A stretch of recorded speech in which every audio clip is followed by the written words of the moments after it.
हमारे YouTube channel में एक बार फिर आपका स्वागत है। आज हम अध्याय 3 के बारे में पढ़ेंगे। रैखिक समीकरण युग्म a1x plus b1y plus c1 बराबर 0 तथा a2x plus b2y plus c2 बराबर 0 के लिए हमें 3 शर्तें याद करनी है।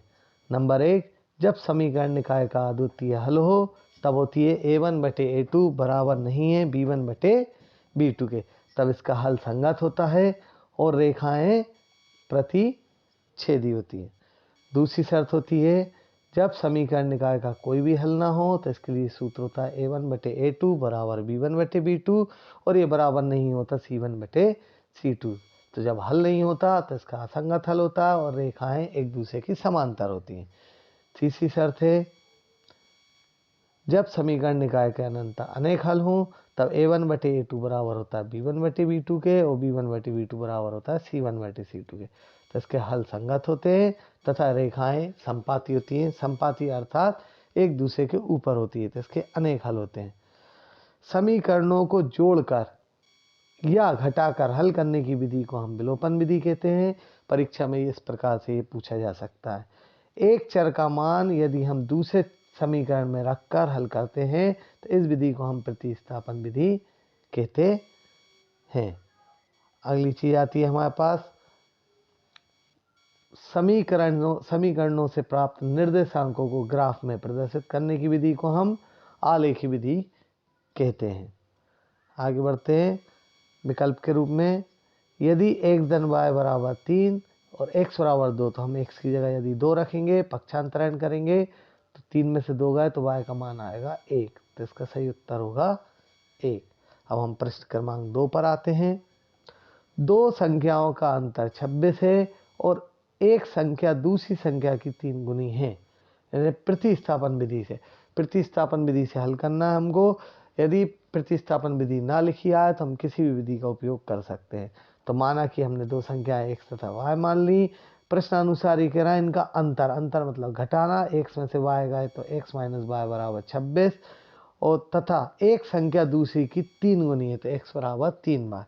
तो हमने x का मान 3y दिख रहा है, ये हमने समीकरण 1 में रखने पर, समीकरण 1 में x की जगह पर हमने रख दिया 3y माइनस y बराबर 26। 3y में से 1y गए 2y बराबर 26, तो y बराबर आ जाएगा 26 बटे 2, तो y बराबर 13।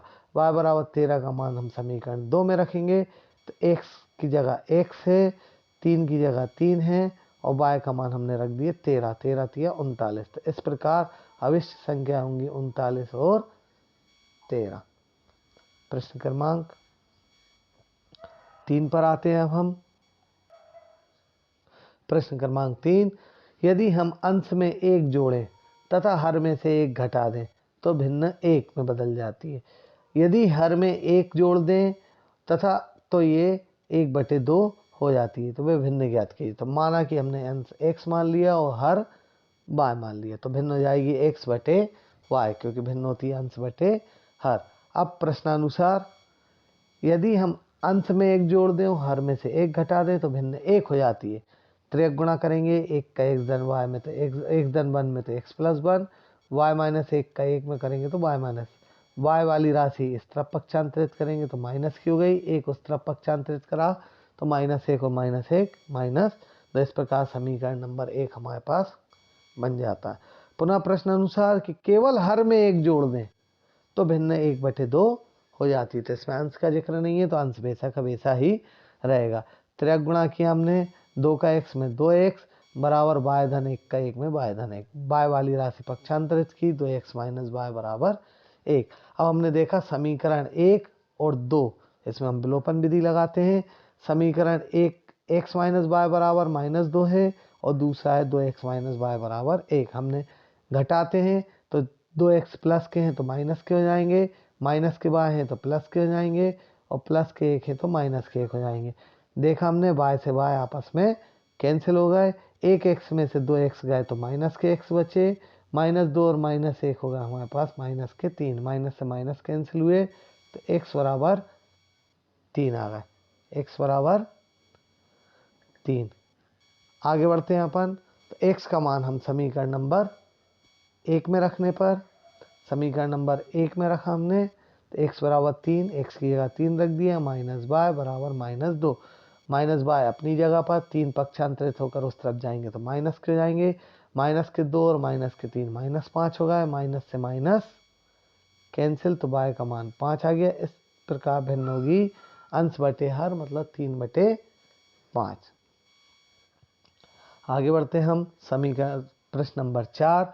5 संतरे और 3 सेबों का मूल 35 रुपये, 2 संतरे और 4 सेबों का मूल 28 रुपये। तो एक संतरा व एक सेब का मूल हमको ज्ञात करना है। तो माना कि एक संतरे का मूल हमने x रुपये मान लिया और एक सेब का मूल हमने y रुपये मान लिया। तो प्रश्नानुसार 5 संतरे 5x के आएंगे और 3 सेब अपने 3y बराबर दोनों मिला के कुल 35 रुपये के आएंगे। इसी प्रकार पुनः प्रश्नानुसार 2 संतरे 2x के आएंगे और 4 सेब 4y के आएंगे, कुल 28 रुपये हमने खर्च किए। दो ही समीकरण दिख रहा है, विलोपन विधि लगाते हैं। x का गुणांक 2 है, इस 2 का गुणा हम समीकरण नंबर 1 में कर देंगे और इसका गुणांक 5 है तो 5 का गुणा हम समीकरण नंबर 2 में कर देंगे। 2 का 5x में गुणा किया, 2 पंजे 10, 2 का 3 में गुणा किया, 2 3 6, 2 का 35 में गुणा किया, 35 दूनी 70। 5 का गुणा हमने 2 में किया, 5 दूनी 10x, 5 का 4 में किया, 5 चौके 20y और 5 का 28 में किया तो 5 28 पंजे 140। अब आगे बढ़ते हम, तो हमने देखा कि जो प्लस वाली घटाना हमको, जो प्लस वाली राशि है वो माइनस में हो गई, जो प्लस वाली राशि है वो माइनस में हो गई, जो प्लस वाली राशि है वो माइनस में हो गई। 10x से 10x कैंसिल हो गए, 6y में से 14y गए तो माइनस के 14y, 6y में से 20y गए माइनस के 14y बचे। 70 में से 140, 140 में से 70 घटाए तो माइनस के 70 बचे। माइनस से माइनस कैंसिल हो गए, y बराबर 14 गुणा में तो बटे में पहुंच गए, 14 पंजे 70। y बराबर 5 का मान हम समीकरण 1 में रखने पर, समीकरण 1 में हमने देखा 5x की जगह 5x है, धन की जगह धन 3, y की जगह हमने 5 रख दिया, बराबर 35। 3 5 15, 15 पक्षांतरित होकर उस तरफ गए तो माइनस के हो गए, 35 में से 15 गए तो 20 बचे, 5 गुणा में बटे में चले गए, 5 चौको 20। तो x का मान 4। तो एक संतरे का मूल हो गया 4 रुपये और एक सेब का मूल हो गया 5 रुपये। यही हमारा अभिष्ट हल होगा। अगला प्रश्न है 5वां प्रश्न। 2x धन 3y बराबर 11 और 2x माइनस 4y बराबर -24 को हल कीजिए और इससे m का मान ज्ञात कीजिए, जिसके लिए y बराबर mx प्लस 3 हो। तो हमें दिए हुए दो समीकरण, इन दोनों समीकरण में हम विलोपन विधि लगाएंगे।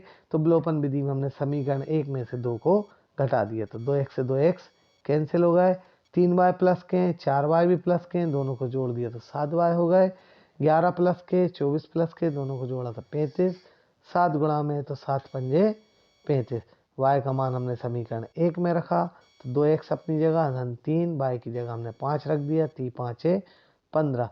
15 का हमने पक्षांतरित किया 11 के पास, 11 माइनस 15, 11 में से 15 गए तो -4, 2 गुणा में है तो बटे में पहुंच गए, 2 दूनी 4, तो x का मान -2। अब x और y के मान हमने समीकरण जो दिया हुआ है y बराबर mx प्लस 3 में रखेंगे। तो y की जगह हमने 5 रख दिया, x की जगह हमने -2 रख दिया। माइनस के 2 m इस तरफ गए तो प्लस के हो गए, 5 इस तरफ गए तो माइनस के हो गए, 3 में से 5 गए तो -2 बचे, 2 गुणा में तो भाग में चले गए, 2 एकम 2, तो m का मान आएगा -1। इस प्रकार से ये हमारे अध्याय 3 के महत्वपूर्ण सवाल समाप्त होते हैं। यदि आपको कोई दिक्कत आती है तो आप कमेंट्स बॉक्स में बता सकते हैं। ये वार्षिक परीक्षा और अर्धवार्षिक परीक्षा के लिए बड़े महत्वपूर्ण हैं। यदि आपको ये पसंद आए वीडियो तो आप लाइक कीजिए, सब्सक्राइब कीजिए। धन्यवाद।